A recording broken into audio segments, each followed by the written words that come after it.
Hello everyone, स्वागत है आप सभी का आपके इस छोटे से YouTube channel the new classes पर।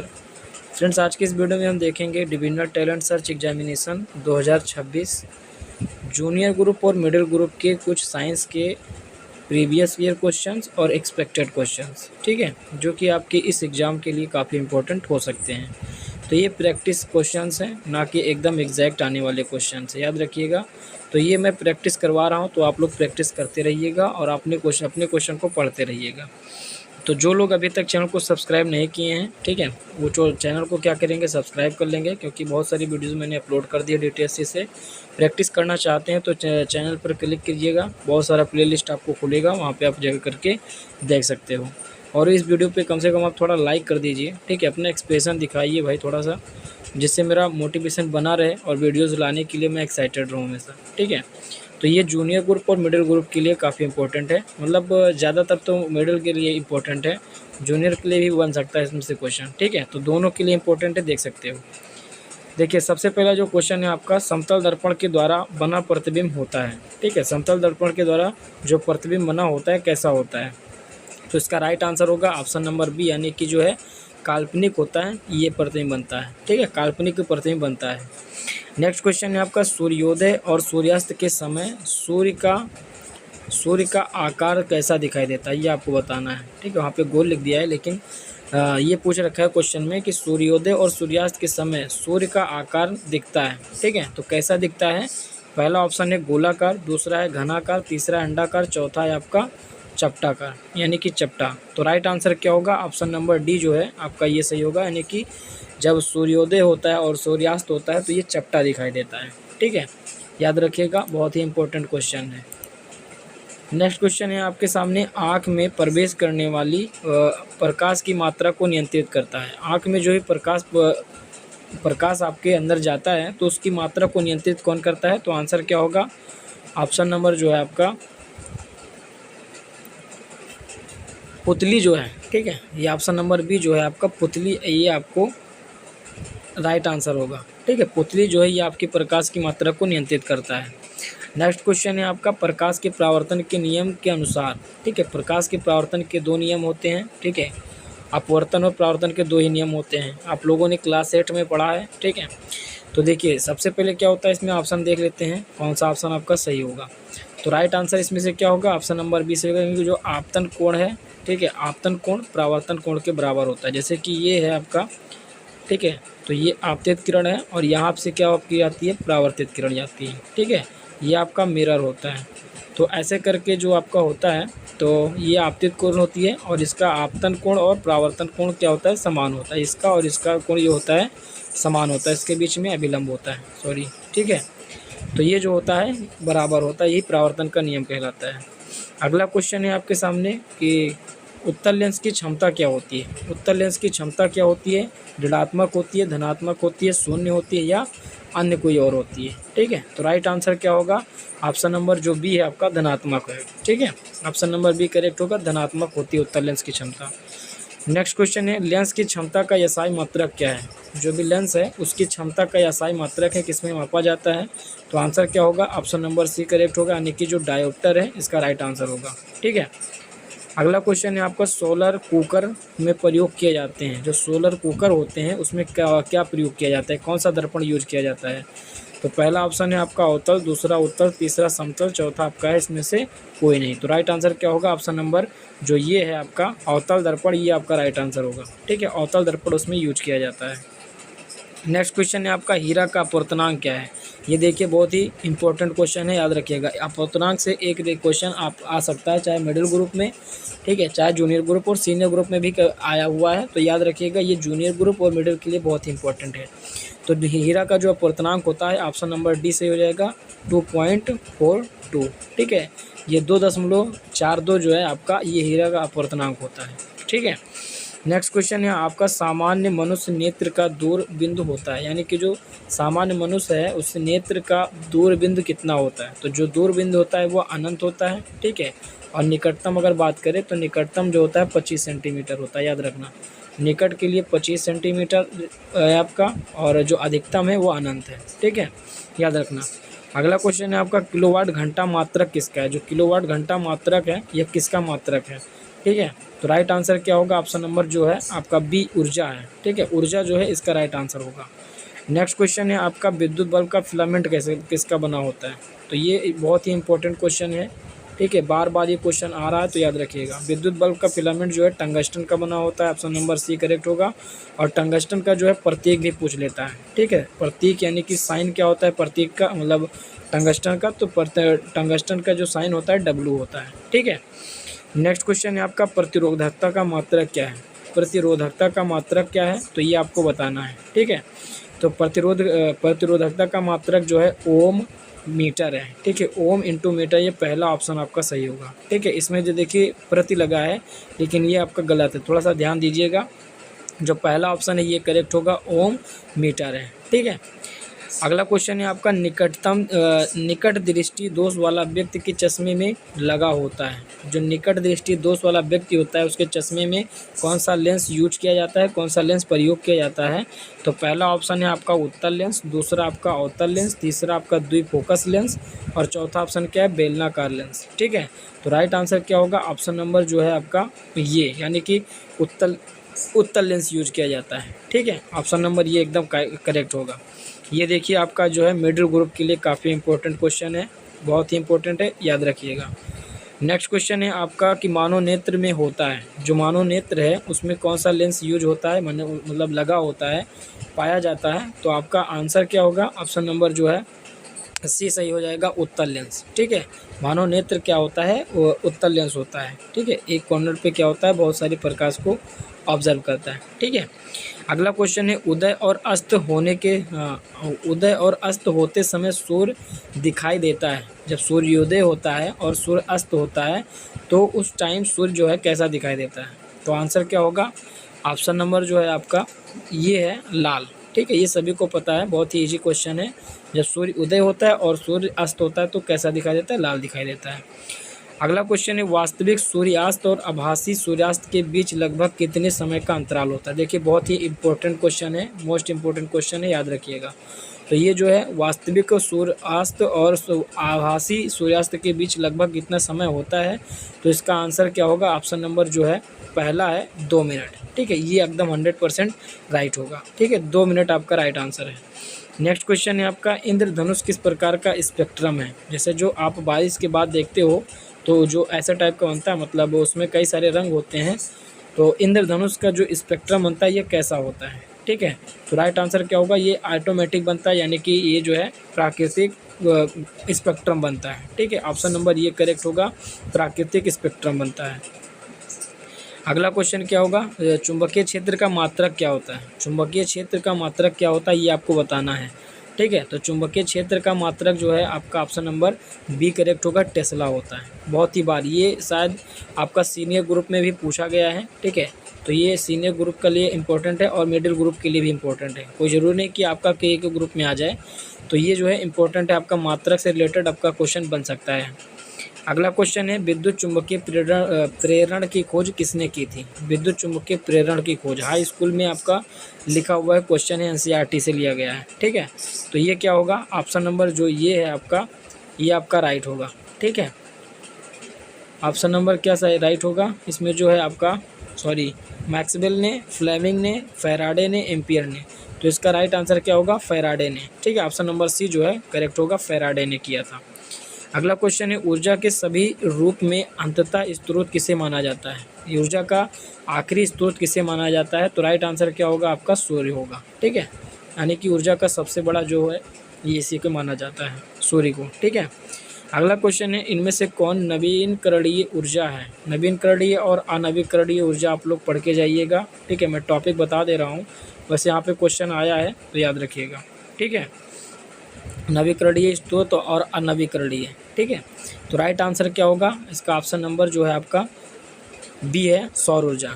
सौर ऊर्जा कहने का मतलब है कि नवीकरणीय और अनवीकरणीय में डिफरेंस क्या होता है समझ जाइए, उसके बाद में आप ऑप्शन से सॉल्व कर सकते हो। नवीकरणीय का मतलब होता है जिसका मतलब फिर से आप यूज कर सकते हो, ठीक है, वो एक तरीके से फिर से बन सकता है। लेकिन जब और अनवीकरणीय क्या होता है, उसको हम दोबारा प्राप्त नहीं कर सकते। जैसा कि आप पेट्रोल आप एक बार गाड़ी में अपना डालते हो, ठीक है, पेट्रोल को आप एक बार जलाने के बाद फिर से प्राप्त नहीं कर सकते हो, ठीक है। तो ऐसे ही करके ये अनवीकरणीय का स्रोत हो गया। और वो जो आपका है सौर ऊर्जा, तो ये एक तरीके से फिर से बन सकता है, तो ये जो है नवीकरणीय ऊर्जा स्रोत बन जाता है। तो राइट आंसर अभी के लिए क्या होगा, ऑप्शन नंबर बी करेक्ट होगा, ठीक है। अगला क्वेश्चन है डेनमार्क को कहा जाता है। डेनमार्क हमेशा क्वेश्चन पूछा जाता है और पूछा जा भी रहा है, तो याद रखिएगा इसको। डेनमार्क को क्या कहा जाता है, आंसर क्या होगा, ऑप्शन नंबर सी, यानी कि पवनों का देश कहा जाता है, ठीक है। इसमें जो पवन चक्की बहुत हैं, तो इसको डेनमार्क को पवनों का देश भी कहा जाता है, ठीक है। नेक्स्ट क्वेश्चन है आपका, कार्य का मात्रक क्या है। कार्य का मात्रक क्या है, याद रखिएगा, कार्य का मात्रक हमेशा जूल होता है, ठीक है। काजू एक ट्रिक है, ऐसे याद रखिएगा, ठीक है। का से मतलब होता है, हो जाएगा यहाँ पे कार्य, और जो है जू से मतलब जूल, ठीक है, ऐसे करके होगा। अगला क्वेश्चन है आपका, प्रकाश वर्ष इकाई है। प्रकाश वर्ष किसका इकाई है, ये आपको बताना है। तो प्रकाश वर्ष जो है आपका दूरी का इकाई है, ऑप्शन नंबर सी सही हो जाएगा, ठीक है। नेक्स्ट क्वेश्चन है आपका, पारसेक किसकी इकाई है। तो पारसेक भी दूरी का इकाई है, याद रखिएगा। चाहे आपका क्या कहते हैं, प्रकाश वर्ष पूछे और या मतलब पारसेक पूछे, ठीक है, तो दोनों दूरी का इकाई है। नेक्स्ट क्वेश्चन है आपका, मात्रकों की अंतर्राष्ट्रीय पद्धति कब लागू की गई थी। मात्रकों की अंतर्राष्ट्रीय पद्धति कब लागू की गई थी। तो इसका राइट आंसर क्या होगा, 1971, यानी कि ऑप्शन नंबर बी करेक्ट होगा, ठीक है। 1971 आपका राइट आंसर होगा। नेक्स्ट क्वेश्चन है आपका, एसआई पद्धति में लेंस की शक्ति की इकाई क्या है, यानी कि लेंस की एसआई की मात्रक पूछ रखा है। तो ये क्वेश्चन ऊपर कराया, थोड़ा सा उल्टा पूछ लिया है, ठीक है। तो आंसर क्या होगा, ऑप्शन नंबर सी, यानी कि डायोप्टर राइट। अगला क्वेश्चन है आपका कि निम्नलिखित में कौन एक सदिश राशि नहीं है, ठीक है। एक टॉपिक यहाँ से भी बनता है कि आपका सदिश राशि और अदिश राशि क्या होती है, ठीक है। तो आप लोग इसको पढ़ लीजिएगा, क्योंकि सदिश राशि और अदिश राशि आपका एक क्वेश्चन बन सकता है, ठीक है। तो अभी के लिए यहाँ पे पूछ रखा है सदिश राशि नहीं है, ठीक है। तो पहला ऑप्शन है वेग, दूसरा संवेग, तीसरा द्रव्यमान और चौथा ऑप्शन है कोणीय वेग, ठीक है। तो क्या होता है कि सदिश राशि और अदिश राशि आपसे आपका क्वेश्चन बनता है। तो अभी के लिए मैं इसका राइट आंसर ऐसे बता दे रहा हूँ। तो ऑप्शन नंबर जो सी है आपका ये राइट होगा, ठीक है। द्रव्यमान जो है ये आपका सदिश राशि नहीं है, ठीक है। अगला क्वेश्चन है आपका जो अदिश राशि है। तो अदिश राशि में आपका राइट आंसर होगा ऑप्शन नंबर जो है आपका, जैसे पहला ऑप्शन है बल आघूर्ण, दूसरा ऊर्जा और तीसरा है संवेग, चौथा ऑप्शन है ये सभी, ठीक है। तो इसका जो राइट आंसर होगा ऑप्शन नंबर जो है बी एकदम राइट होगा, ठीक है। जो ऊर्जा है ये आपका अदिश राशि है, बाकी और जितने भी हैं ये आपके क्या है, सदिश राशि है, ठीक है। अगला क्वेश्चन है आपका, राकेट किसके सिद्धांत पर कार्य करता है। जो राकेट होता है किसके सिद्धांत पर कार्य करता है, मोस्ट इंपॉर्टेंट क्वेश्चन है।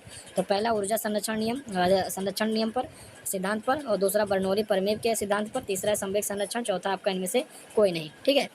तो राइट आंसर क्या होगा, संवेग संरक्षण के सिद्धांत पर कार्य करता है। ऑप्शन नंबर सी जो है आपका एकदम राइट होगा, ठीक है। ऑप्शन नंबर सी एकदम राइट। अगला क्वेश्चन है आपका, क्यूसेक से क्या मापा जाता है। जो क्यूसेक है इसे क्या मापा जाता है, तो ये आपको बताना है। तो क्यूसेक से जो आपका है जल की बहाव को मापा जाता है, यानी कि पहला ऑप्शन जो है आपका राइट होगा, जल की बहाव को मापा जाता है क्यूसेक से, ठीक है। नेक्स्ट क्वेश्चन है आपका, पृथ्वी के गुरुत्वाकर्षण का कितना भाग चंद्रमा के गुरुत्वाकर्षण के सबसे नज़दीक है, ये आपको बताना है, ठीक है। तो राइट आंसर क्या होगा, ऑप्शन नंबर जो है आपका सी करेक्ट होगा, यानी कि 1/6 भाग जो है ये इतना होता है, ठीक है। कितना भाग, 1/6 भाग जो है चंद्रमा के गुरुत्वाकर्षण के सबसे नज़दीक होता है, या नज़दीक है। अगला क्वेश्चन है, दूध से क्रीम निकालने में कौन सा बल लगता है, ठीक है। दूध से क्रीम निकालने में कौन सा बल लगता है। तो ऑप्शन नंबर क्या होगा, ऑप्शन नंबर बी जो है आप केंद्रीय बल, अपना ऑप्शन नंबर सी करेक्ट होगा, ठीक है। आप केंद्रीय बल जो है यह होगा, ठीक है। आप केंद्रीय, थोड़ा सा ध्यान रखना, जो दूध से क्रीम निकालना, ठीक है, ये वाला उदाहरण। और एक आता है वॉशिंग मशीन, ठीक है। तो वॉशिंग मशीन किस सिद्धांत पर कार्य करती है, ये मतलब इसमें कौन सा बल यूज होता है, तो आप केंद्रीय बल होता है। और दूध से क्रीम निकालने में भी आपका आप केंद्रीय बल का यूज किया जाता है, ठीक है। अगला क्वेश्चन है, चाबी भरी घड़ी में कौन सा ऊर्जा होता है, यानी कि चाबी भरी घड़ी में कौन सी ऊर्जा होती है। तो आंसर क्या होगा, ऑप्शन नंबर ये, यानी कि स्थितिज ऊर्जा होती है, ठीक है। अगला क्वेश्चन है आपका, किसी द्रव को उसके गलनांक से पूर्व उसके वाष्पन में बदलने की प्रक्रिया को क्या कहते हैं। किसी द्रव का उसके क्वथनांक से पूर्व उसके वाष्प में बदलने की प्रक्रिया को क्या कहते हैं, ठीक है। तो पहला ऑप्शन क्या है आपका, संघनन, दूसरा हिमीकरण, तीसरा वाष्पीकरण और चौथा ऑप्शन है इनमें से कोई नहीं, ठीक है। तो राइट आंसर क्या होगा, ऑप्शन वाष्पीकरण, ऑप्शन नंबर सी करेक्ट होगा, वाष्पीकरण, ठीक है। वाष्प यहाँ पर लिखा है, तो वाष्प में बदलने की प्रक्रिया को वाष्पीकरण कहते हैं। तो ये ऑप्शन नंबर सी का होगा, राइट होगा, ठीक है। अगला क्वेश्चन है ध्वनि की चाल अधिकतम होती है, आपको बताना है ध्वनि की चाल अधिकतम किसमें होती है। तो पहला ऑप्शन है जल में, दूसरा वायु में, तीसरा निर्वात में, चौथा इस्पात में। तो राइट आंसर क्या होगा, ऑप्शन नंबर डी सही होगा, यानी कि इस्पात में, यानी कि ठोस में होती है, इस्पात में, ठीक है, लोहे में। अगला क्वेश्चन है आपका डॉपलर प्रभाव संबंधित है। तो डॉपलर प्रभाव किससे संबंधित है ये आपको बताना है। तो पहला ऑप्शन है मुद्रा परिचलन, दूसरा है मनोविज्ञान, तीसरा ध्वनि, चौथा ऑप्शन है जनसंख्या। तो राइट आंसर क्या होगा, ऑप्शन नंबर सी करेक्ट होगा, यानी कि ये जो डॉपलर प्रभाव है ये आपका ध्वनि से संबंधित है, ठीक है, किससे संबंधित है, ध्वनि से संबंधित है। अगला क्वेश्चन है आपका साबुन के बुलबुले के चमकीले रंग, ठीक है, जो साबुन के बुलबुले चमकीले रंग होते हैं निम्नलिखित में किसके कारण होते हैं, ठीक है। तो पहला ऑप्शन है प्रकीर्णन, दूसरा विक्षेपण, तीसरा विवर्तन और चौथा ऑप्शन इनमें से कोई नहीं, ठीक है। तो राइट आंसर क्या होगा, ऑप्शन नंबर ये करेक्ट होगा, ये आपका है प्रकीर्णन, ठीक है। प्रकीर्णन की वजह से साबुन के बुलबुले जो है चमकीले रंग देते हैं या बनते हैं, ठीक है। अगला क्वेश्चन है बहुत ही इंपॉर्टेंट क्वेश्चन है, मिडिल ग्रुप में आया हुआ क्वेश्चन है, तो इसको आप लोग ध्यान में रखिएगा। फिर से रिपीट होने के कोई चांसेस बन सकते हैं, कोई जरूरी नहीं है कि ना आए, लेकिन हो भी सकता है आपका जूनियर ग्रुप में आ जाए या फिर मिडिल ग्रुप में फिर से आ जाए।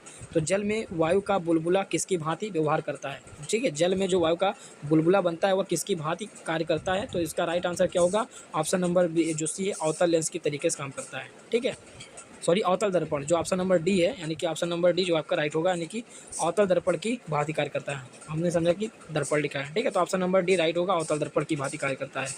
अगला क्वेश्चन है कि आपका पानी के ऊपर तेल परत का चमकना उदाहरण किसका है, ठीक है, पानी के ऊपर जो तेल परत होता है चमकना किसका उदाहरण है, तो ये आपको बताना है। तो राइट आंसर क्या होगा, ऑप्शन नंबर जो है पहला आपका ये है व्यतिकरण, ठीक है, हाई स्कूल में आपका है, तो आप लोग इसको फिर से पढ़ लीजिएगा। प्रकीर्णन, परावर्तन, अपवर्तन, विवर्तन, ठीक है, मृगमरीचिका का बनना, ठीक है, ये सब जो है पूर्ण आंतरिक परावर्तन का ये जो भी उदाहरण है आपको लोग पढ़ लीजिएगा, कोई भी आपका आ सकता है। तो अभी के लिए इसका राइट आंसर क्या होगा, व्यतिकरण है, ठीक है। नेक्स्ट क्वेश्चन है आपका प्रत्यावर्ती धारा को दिष्ट धारा में परिवर्तित करने वाली युक्ति क्या कहते हैं, ठीक है। प्रत्यावर्ती धारा को दिष्ट धारा में, आपने डायरेक्ट करंट और इनडायरेक्ट करंट पढ़ा होगा हाई स्कूल में, तो उसी से ये क्वेश्चन बना है कि प्रत्यावर्ती धारा को दिष्ट धारा में परिवर्तित करने वाली युक्ति को क्या कहा जाता है। तो आंसर क्या होगा आपका, ट्रांसफार्मर होगा, ठीक है, ऑप्शन नंबर बी करेक्ट होगा, ट्रांसफार्मर, ठीक है, क्या होगा, ट्रांसफार्मर होगा। थोड़ा सा इस क्वेश्चन को देख लेते हैं फिर से। प्रत्यावर्ती धारा को दिष्ट धारा में परिवर्तित करने वाली युक्ति को क्या कहते हैं, तो ये आपका रेक्टिफायर, ठीक है, इसका जो आप लोग क्वेश्चन थोड़ा सा चेक कर लीजिएगा और इसका आंसर आप लोग कमेंट में जरूर बताइएगा किसका राइट आंसर क्या है, ठीक है। अगला क्वेश्चन है आपका चुंबकीय क्षेत्र का मात्रक क्या है, चुंबकीय क्षेत्र का मात्रक क्या है, यहाँ पे देखिए पहला क्वेश्चन क्या है, वेबर, दूसरा आपका डोमेन, तीसरा गॉस और चौथा आपका हेनरी, ठीक है। तो राइट आंसर क्या होगा यहाँ पे आपका जो है चुंबकीय क्षेत्र का मात्रक आपका हो जाएगा गॉस, ठीक है, ऑप्शन नंबर सी करेक्ट होगा। अगला क्वेश्चन है फैराडे का नियम किस प्रक्रिया से संबंधित है, जो फैराडे थे, ठीक है, अभी मैंने ऊपर बताया, तो जो फैराडे का नियम जो है किस प्रक्रिया से संबंधित है। तो राइट आंसर क्या होगा, जो आपका है इलेक्ट्रोलाइसिस जो है, ये आपका ऑप्शन नंबर डी करेक्ट होगा। इस नियम से फैराडे का नियम मतलब संबंधित है, ठीक है, इलेक्ट्रोलाइसिस से। अगला क्वेश्चन है पॉजिट्रॉन की खोज किसने की थी, तो पॉजिट्रॉन की खोज किसने की थी, पहला ऑप्शन है चैडविक, दूसरा एडरसन, तीसरा आपका न्यूटन, चौथा ऑप्शन क्या है, गैलीलियो। तो राइट आंसर क्या होगा, ऑप्शन नंबर जो बी है, एडरसन ने किया था, ठीक है, पॉजिट्रॉन की खोज, याद रखिएगा। बाकी इलेक्ट्रॉन, प्रोटॉन, न्यूट्रॉन आप लोग याद रखिएगा, वो भी पूछ सकता है। अगला क्वेश्चन है चुंबकीय सुई किस तरफ संकेत करती है, जो चुंबकीय सुई होती है वह किस तरफ संकेत करती है। तो राइट आंसर क्या होगा, ऑप्शन नंबर ये, यानी कि उत्तर दिशा को संकेत करती है, ठीक है। अगला क्वेश्चन है विद्युत मोटर किस सिद्धांत के अनुसार कार्य करती है, तो जो विद्युत मोटर होता है किस सिद्धांत पर कार्य करता है, तो ये आपको बताना है, ठीक है। तो फैराडे के नियम पर कार्य करता है, याद रखिएगा, ठीक है, ऑप्शन नंबर सी करेक्ट होगा, फैराडे के नियम पर। अगला क्वेश्चन है सिलिकॉन क्या है, जो सिलिकॉन है इसका प्रतीक होता है SI, ठीक है, SI होता है सिलिकॉन, ठीक है, SI करके होता है। तो सिलिकॉन जो है इसका बताना है कि क्या है, कंडक्टर है, सेमी कंडक्टर है, तो ये आपको बताया, इंसुलेटर है, तो ये सब आपको बताना है। तो पहला ऑप्शन जो है आपका इंसुलेटर, दूसरा आपका कंडक्टर, तीसरा आपका क्या है, सेमी कंडक्टर, चौथा ऑप्शन क्या है, इनमें से कोई नहीं। तो राइट आंसर क्या होगा, सेमी कंडक्टर, ठीक है, ये आपका ऑप्शन नंबर जो है आपका सी सही होगा, सेमी कंडक्टर।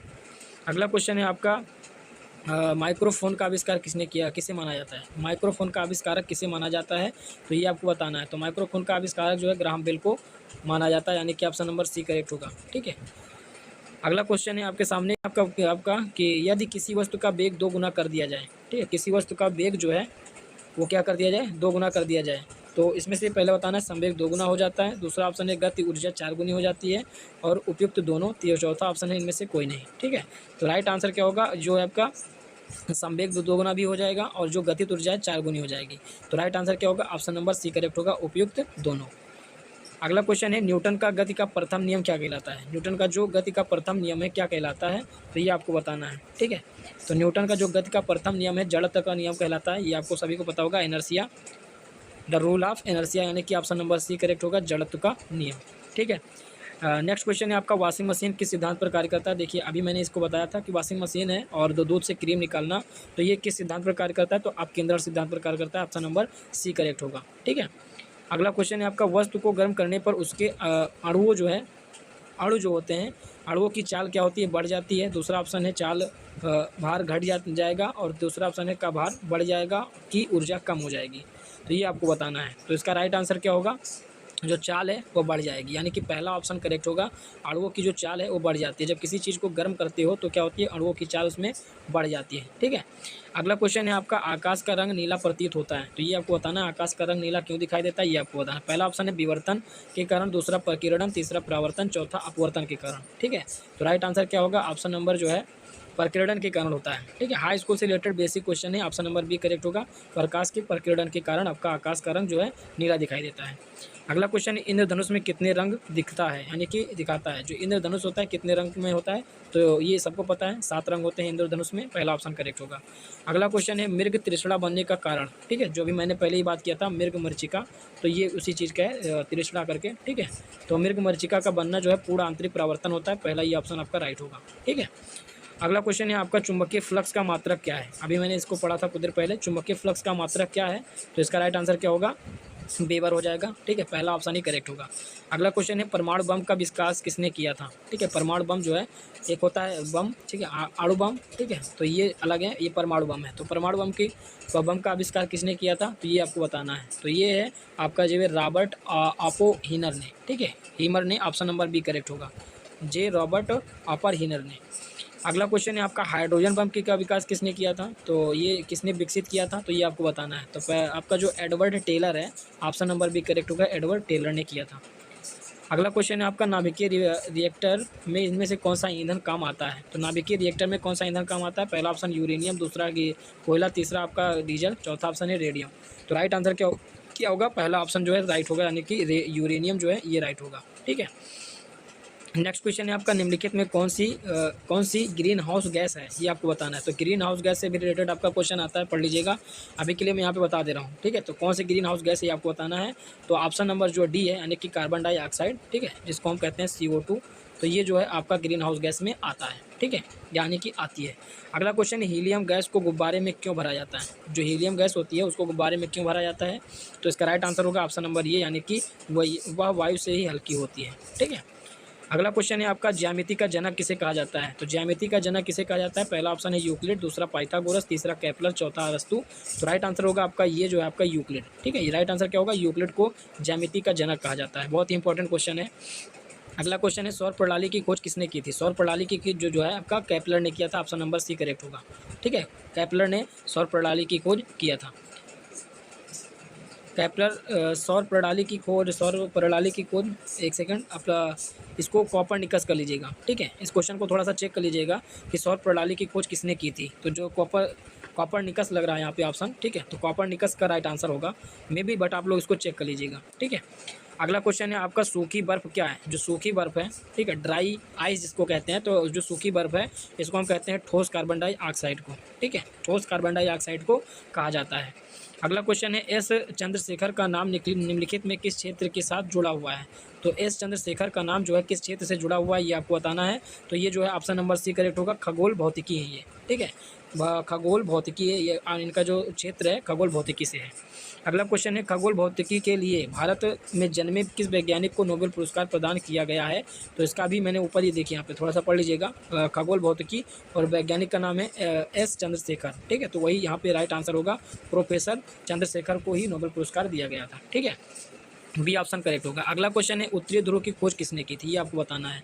तो उत्तरी ध्रुव की जो खोज की थी रॉबर्ट पेरी ने किया था, ऑप्शन नंबर बी करेक्ट होगा, ठीक है, रॉबर्ट पेरी ने उत्तरी ध्रुव की खोज की थी।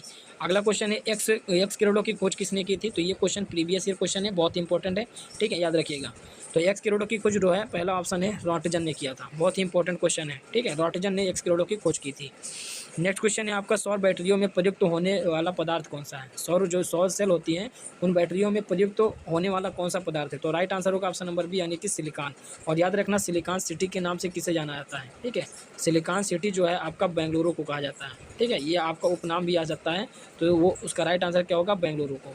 और सिलिकॉन का जो प्रतीक है SI है, याद रखिएगा। ठीक है, अगला क्वेश्चन है, पेंसिलिन का आविष्कार किसने किया था? तो पेंसिलिन का आविष्कार जो है अलेक्जेंडर फ्लेमिंग ने किया था। ऑप्शन नंबर डी करेक्ट होगा। इंपॉर्टेंट क्वेश्चन है, याद रखिएगा।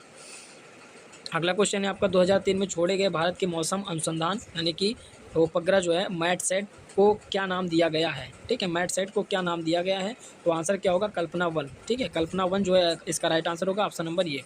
अगला क्वेश्चन है, सेकंड के लोलक की काल अवधि क्या होती है? सेकंड के लोलक की काल अवधि आपको बताना है, काल अवधि। तो इसका राइट आंसर क्या होगा? ऑप्शन नंबर ये जो है आपका 2 सेकंड होती है। ठीक है, अगला क्वेश्चन है, परमाणु शक्ति संयंत्र किस सिद्धांत पर काम करता है? जो परमाणु शक्ति संयंत्र है किस सिद्धांत पर कार्य करता है? तो पहला ऑप्शन है तापीय दहन पर, दूसरा विखंडन, तीसरा संलयन और चौथा ऑप्शन इनमें से कोई नहीं। तो राइट आंसर क्या होगा? विखंडन पर कार्य करता है, ऑप्शन नंबर बी करेक्ट होगा। ठीक है, परमाणु शक्ति संयंत्र जो है आपका विखंडन पर कार्य करता है। मिडिल ग्रुप के लिए काफ़ी इंपॉर्टेंट है। ठीक है, अगला क्वेश्चन है, फाउंटेन पेन किस सिद्धांत पर कार्य करता है? तो जो फाउंटेन पेन है ये किस सिद्धांत पर कार्य करता है, ये आपको बताना है। तो बहुत ही इंपॉर्टेंट क्वेश्चन है। ठीक है, हाँ, तो फाउंटेन जो पेन है ये आपका कोशिका क्रिया पर कार्य करता है, यानी कि जो है कैपिलरी एक्शन पर काम करता है। ऑप्शन नंबर बी करेक्ट होगा, केशिका क्रिया पर कार्य करता है। नेक्स्ट क्वेश्चन है और ठीक है, हाँ, नेक्स्ट क्वेश्चन है इस वीडियो का कि त्वरण का SI मात्रक क्या है, ये आपको बताना है। तो ये जो है त्वरण का मात्रक यानी कि एसिलरेशन का SI मात्रक क्या है, तो ये आपको बस पता ही होना चाहिए, चाहे क्लास आप 8 में हो, चाहे 9th में, चाहे 10th में। ठीक है, तो ये मीटर प्रति सेकंड स्क्वायर होता है। ऑप्शन नंबर बी करेक्ट होगा। अगला क्वेश्चन है आपका, गुरुत्वाकर्षण बल निम्नलिखित में से किस स्थान पर अधिक होता है या अधिकतम होता है? तो ये जो है आपका लास्ट वाला क्वेश्चन, इसको आपको कमेंट में बताना है कि इसका राइट आंसर क्या होगा। ठीक है, ऐसे लिखना है लास्ट क्वेश्चन, यानी कि गुरुत्वाकर्षण बल निम्नलिखित में किस स्थान पर अधिकतम होता है? तो इसका राइट आंसर आप लोग कमेंट बॉक्स में बताइएगा। ठीक है, बाकी के लिए इतना ही, और अभी आने वाली बहुत सारी वीडियोज़ हैं, तो आप लोग इसको जल्दी से चैनल को सब्सक्राइब कर लीजिए और ज़्यादा से ज़्यादा अपने दोस्तों के साथ शेयर कर दीजिए। ठीक है, तो इसको थोड़ा